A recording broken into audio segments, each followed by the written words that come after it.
You're a lady, I know. I don't like doing comedy on telly because I have to present myself half decent, which means I have to get a haircut. I loathe having my haircut. I want it done as quickly as possible. And I'll be honest, as cheaply as possible. £8, keep the 10, you're welcome. I used to try £8 just the one back. They don't like that. So, yeah, it's £8, keep the 10. I just want it done quickly. I don't want to be talked to either. It's not an outreach scheme. I don't want a friend. I just get this off my head. I tend to go to places where they lack the linguistic or social skills to talk very much. Ideally both. Angry Eastern European men is my dream haircut. If I walk in and they call me boss man, I know I'm in the right place. Want a cup of tea? I don't want to know your kids. I just want to open the door and go, boss man, sit. Right, good. This is going to be a quick, efficient, slightly violent haircut. Turns out that's how I like it. You know, when they grab your head a little bit too tight and then they dig the clippers in at the back and you think, oh, I'm a dirty boy. Should have cut my own hair bringing this filth round here. Do you want gel? Spit on me. That's what, you know. Haircut I like. The only problem with that style of haircut is the haircut itself, which is often awful. I had an absolute stinker. He went to do the back there. Now, I'll take some of the blame for this. I got quite a hunched back, but quite a small head, and I think the perspective got to him. I think he thought I was further away than I was. So he lunged in to clear the gap, and there wasn't one. He took a big chunk out of my head there.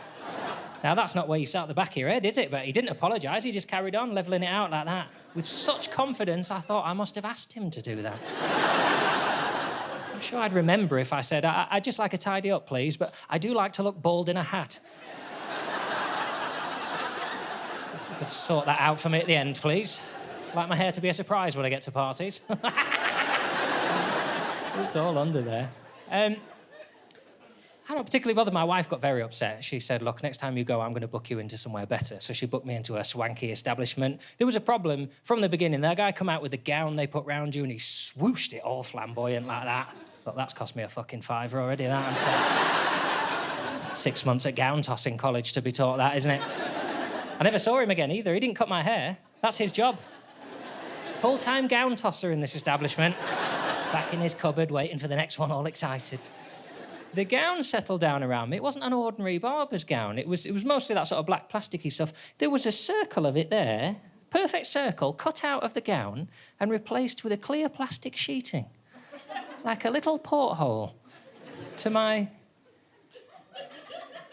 cock. I don't usually finish that sentence, but you really held for that, didn't you? What's down there, John? My cock and balls are down there. And it really drew focus to an area that I try and keep a secret, to be honest. I'll level with you, we don't get on. I've never got on with him. The use I get out of him, I resent having to carry him everywhere, to be quite honest. Always there, all the time, constantly dangling. Be like carrying your Christmas decorations all year in a little backpack. You're ready if Christmas breaks out in June, but it rarely does. Rather like take mine off and keep it. You know, my wife can say, I think we'll have sex tonight. I say, fantastic, I'll get my cock out. Where did I put it? Garage or loft? Always the loft. I don't go in the garage, there's spiders. But I have done sex. This is on telly, I don't want to come across as weird. I have done it. You should as well if you haven't. Try it. It's very tingly, it's a nice feeling. It's very quick, I'll tell you that. So if you're going to do it, be ready, because it's over as soon as it started, I find. But it's still worth doing, I think. I just don't do it all the time, you know, because there's other stuff to do in there, tidying bills. Life gets in the way. It's a bit like the cinema, isn't it? You go to the cinema, you go, this is bloody brilliant, we should do this all the time, and then you don't, do you? Because life gets in the way, and before you know it, you go there, you go, when did we last do this? I don't know, Dark Knight Rises, I think. Which is not what I call my penis. An arrogant title for him. No, I have done so. And the other job of the penis, the urinating role he plays, not very good at that either, and I guess I'm talking to the women here on behalf of the men. I want you to know that the tool is not sufficient for that job. It's not always our fault when you go in, there's little bonus sprinkles around the place. I think you just picture us swinging it like that. Oh, a moth, come here, you. If you could see how hard we try sometimes. Sometimes you have to strangle him a bit so none comes out while you get all ready, because his timings are different. You can need it hours. The minute you touch the toilet door handle, he goes, are we here? I'll start then, shall I? So just give me 30 seconds. You get all lined up like that, down the centre of the bowl there, which is long the wrong way. Why is it longer? I can reach the bloody thing. Just a bit of help that way would be nice. All lined up down the centre of the bowl like that, feet in line, head over the balls, ready for delivery like that. Little give in the knee in case there's any tremors or anything like that. So you get all lined up like that, and then you let go, and for no reason at all, it shoots off in this direction. I don't know if there's a bit of dust in there or if he just gets distracted. This material really is about saying, don't keep your new toilet rolls here. It's not a good place for them. I recognise if you're sat down, that's behind, isn't it? That's a little secret. This is right in the friendly fire zone to us, this. Sometimes it's 4 of them on a little wooden spike like that, and we'll get every one of them. Every one. Line straight down him like that. Like a sort of mark of Zorro if he'd been called Ian.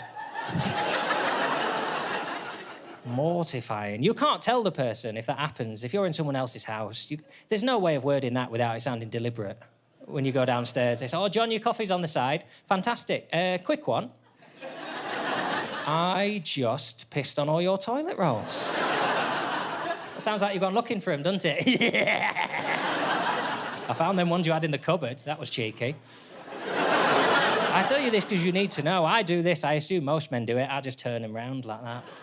Just turn them round. Sometimes you're not the first man in. You turn, there's his one. Anyway, it's a useless tool is all you need to know. It's not something I would choose to stare at for 10 minutes while I was having my hair cut. I couldn't work out what this little window in the gown was for, and I realised while he was cutting my hair, it's not for me, is it? It's for him. So while he's cutting, he can have a little peek over like that and just make sure I'm not getting up to anything down there. I thought there must be so many dirty men fiddling with themselves in the barbers. Once that gown of secrecy goes over, just shout back and side, take your time, take your time. I've had to cut a little window in to shame these men into behaving themselves. I said to my wife, I can't believe you sent me there. It's full of bloody perverts. She said, well, we don't have them in women's hairdressers. So I thought, well, it must just be men then. So I started asking other men if they'd been given one of these special gowns. Not a single one. Couldn't find another man who'd had one of these peekaboo gowns. I thought, I'm going to have to find another man to make sure I'm not the perviest looking man in the country. Like they've all got one. I must have come in a bit crotch heavy or something like that. See me come in. Will you get that toucher's gown out of the back, Phil? I was asking people weeks. Eventually, I was having a pint with a friend I hadn't seen for a long time. I said, have you had that thing cut out at the barber's to stop you masturbating? He said to me, I think it's so you can use your phone in there, isn't it, John?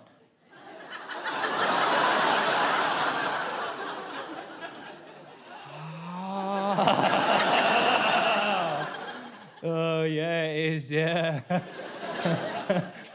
I knew that. I was only joking what I said. What sort of cock-obsessed maniac would think anything else? What sort of lunatic would see a perfectly normal advance in design and spend the next 3 weeks of his life sometimes approaching strangers in the street? You can't wank in the hairdressers anymore, can you, lads? Bloody watch you now, don't they? Perverts, unbelievable. That's the world we live in. Thank you so much for listening. Have a wonderful evening. Take care. See you soon.